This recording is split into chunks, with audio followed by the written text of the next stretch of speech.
या साखळी बॉम्बस्फोटामध्ये तब्बल 189 प्रवाशांचा मृत्यू झाला होता आणि 824 प्रवासी जखमी झाले होते। जखमी झालेल्या काही प्रवाशांपैकी अनेकांचा नंतर रुग्णालयामध्ये मृत्यू झाला, त्यामुळे ही संख्या वाढल्याचं सुद्धा सांगितलं जातं। जेव्हा हा बॉम्बस्फोट झाला तेव्हा मुंबईमध्ये दहशतवाद विरोधी पथक कार्यरत होतं, त्यांच्याकडे या बॉम्बस्फोटाचा तपास दिला गेला आणि मग काही जणांवर या संदर्भातले आरोप ठेवण्यात आले। कोण होती हे लोक? 12 जणांवर आरोप निश्चिती झाली होती, त्यामध्ये फैसल शेख, आसिफ खान हे आरोपी होते ज्यांच्यावर गुन्हा चालला। त्यांच्यासह आणखीन 10 जणांना या गुन्ह्यामध्ये आरोपी मानलं गेलं आणि त्यांना शिक्षा ठोठावण्यात आली।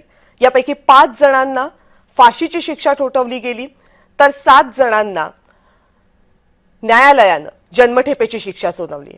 मुंबईमधल्या आणि महाराष्ट्रामधल्या वेगवेगळ्या जेलमध्ये हे सगळे आरोपी बंद होते। तब्बल 19 वर्षांनंतर या सगळ्या आरोपींना त्यानंतर हायकोर्टामध्ये केसमध्ये सादर करण्यात आलं। हायकोर्टानं कारण 5 जणांना फाशीची शिक्षा झाली होती, त्यामुळे अर्थातच हायकोर्टाकडे ही केस जाणं अपेक्षित होतं।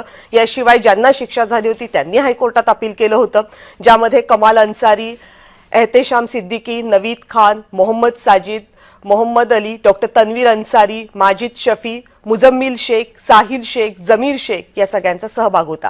मग विशेष न्यायालयामध्ये खटला चालला। 2015 साली या खटल्याचा निकाल लागला। 12 जण बॉम्बस्फोटाचे दोषी मानले गेले।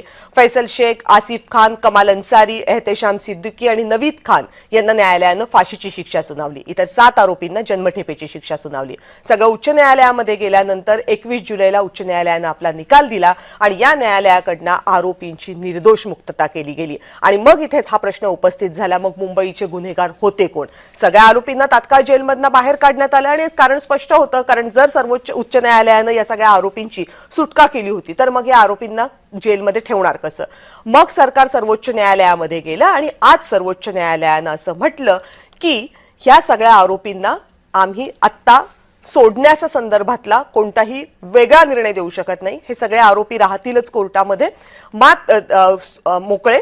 मात्र या आरोपींना सोडताना हायकोर्टानं ज्या काही गोष्टी सांगितल्यात, विशेषतः मकोका केसमधल्या, त्या दुसऱ्या कुठल्याही केसमध्ये वापरता येणार नाही, यासाठीची स्थगिती आम्ही देतो असं सर्वोच्च न्यायालयानं सांगितलं।